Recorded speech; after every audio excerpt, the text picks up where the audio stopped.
Welcome again to Advanced Physics for High School Students. This is Lesson 28 and it is entitled Conservative and Non-Conservative Forces and Conservation of Mechanical Energy.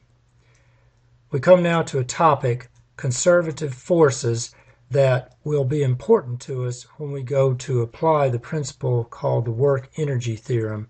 So it's important for us to understand what's the difference between a conservative force and a non-conservative force.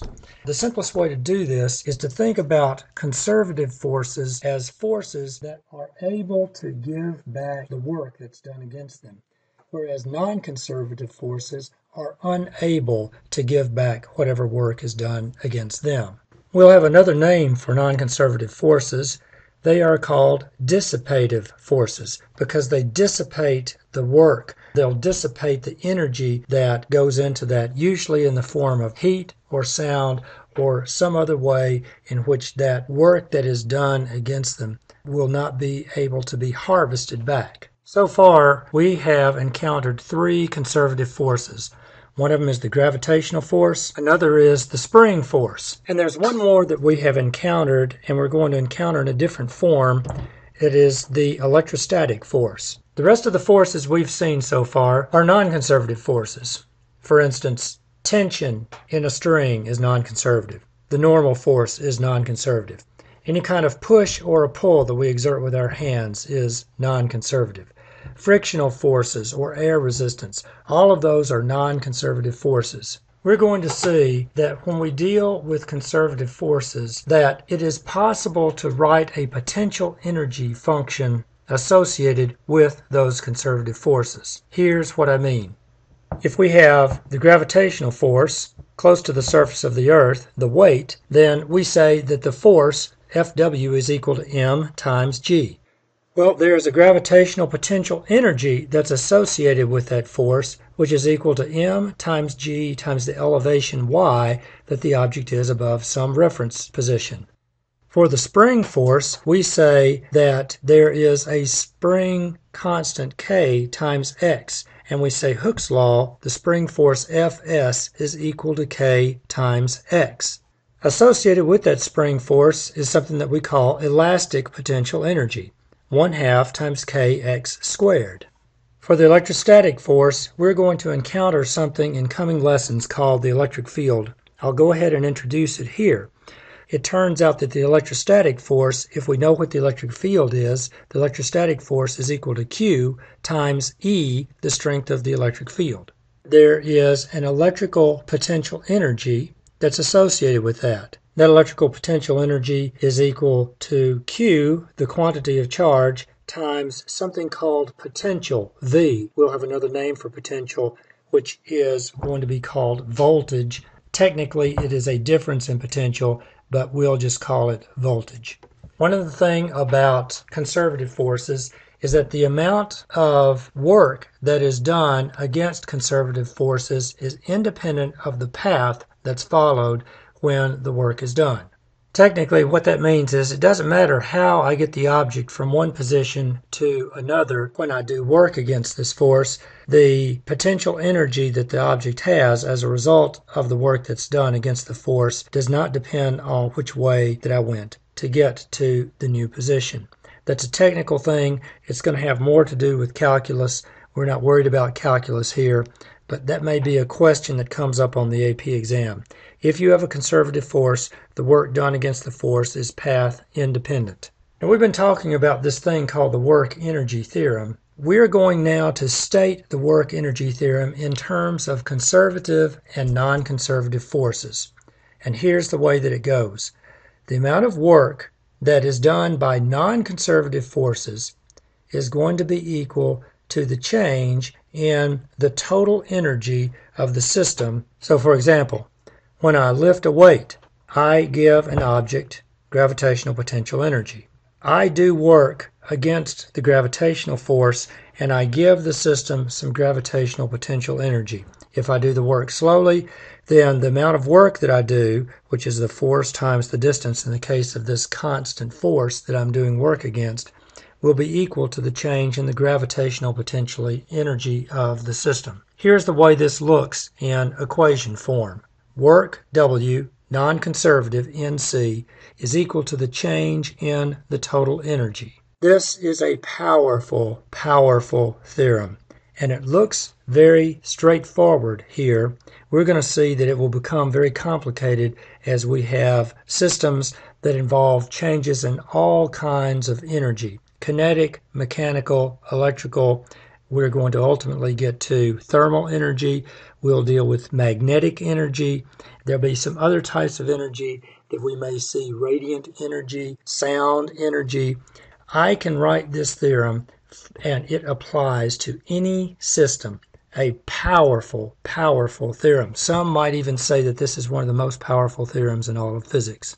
We want to see how this plays out in some particular examples. If there are no non-conservative forces at work in the system, then those non-conservative forces will not do any non-conservative work. In other words, on the left-hand side of this powerful equation, we would have the work done by non-conservative forces is equal to 0. So what? Well, here's the big so what. If I don't have to deal with non-conservative forces, if I don't have to deal with non-conservative work, then the total change in energy of the system, which is equal to the final energy minus the initial energy, is equal to 0 as well. So what? Well, what this means is that the total energy of the system in its initial state and the total energy of the system in its final state are equal. And we have now come across this idea of the conservation of energy. This statement of the conservation of energy will help us solve a variety of problems, from roller coasters, trying to figure out how fast objects go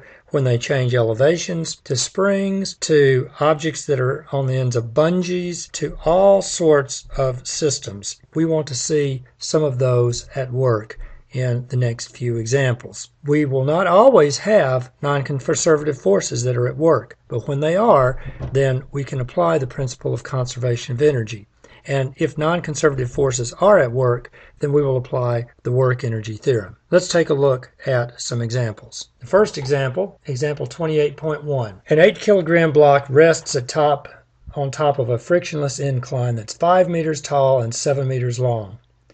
Determine the speed of the block when it reaches the bottom, A, by sliding down the incline, and B, if it's pushed off the back of the incline. Let me point out that this is a frictionless incline, and if it's a frictionless incline, then basically the forces that are acting on this block are the gravitational force, which is conservative, and the normal force, which is always perpendicular to the object's motion. Since the normal force is perpendicular to the object's motion, then it is not going to do any work, because remember, the work formula says that the work done is equal to the force that is parallel to the displacement. The normal force is always perpendicular to it, so it does no work. So I can answer this problem using the principle of conservation of energy. Basically, I'm going to find that the number I get for the speed of the block when it gets to the bottom of the incline, whether it goes by the slant or whether it falls straight off, is going to be the same speed. Now, the amount of time that it takes the block to get down to the bottom is going to be different because the accelerations are different. But the speed with which it reaches the bottom is going to be the same in each case. So since only non-conservative forces do work on the block, and again the normal force is perpendicular to the displacement at all times, so the work, which is equal to the parallel component times the displacement, is 0 for the normal force, then I can apply conservation of energy. This applies whether we're talking about sliding down the incline or just falling off the back of this tower. So in each case, I'm going to say that the total energy, which can be kinetic and gravitational potential at the top, is going to be equal to the total energy, which could be kinetic or gravitational potential, at the bottom. Let me write the kinetic and gravitational potential energies in terms of their formulas. I'm going to use y for the elevation here.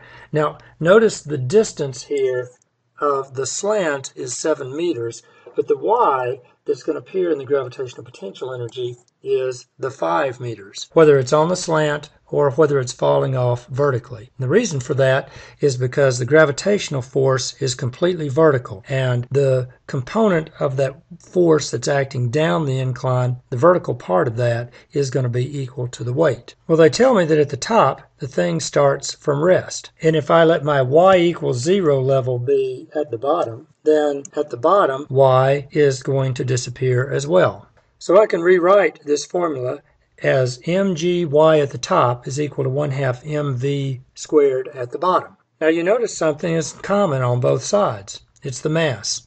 Turns out that whether I've got an 8 kilogram block, an 80 kilogram block, a Mack truck, a ping pong ball, if I have no non-conservative forces that are at work in this problem, then the mass doesn't matter. With your permission, I'll solve the equation for what the speed at the bottom is going to be. And now I'll put in the numbers. And I'll feed this into my calculator. And I get 10 meters per second. The square root of 100 is equal to 10. So it doesn't matter whether it's sliding down the slant, whether it falls off the top. The speed is going to be the same. The time won't be the same, but the speed will be the same. Here's a heads up for you. There's going to be a question that you're going to get on a test that's going to ask you about the amount of speed that an object has in the case of falling off or sliding down a ramp. There will be a question that has to do with the amount of time. The amount of time it takes to get down the slant is longer, but the speed reached when you get to the bottom is going to be the same.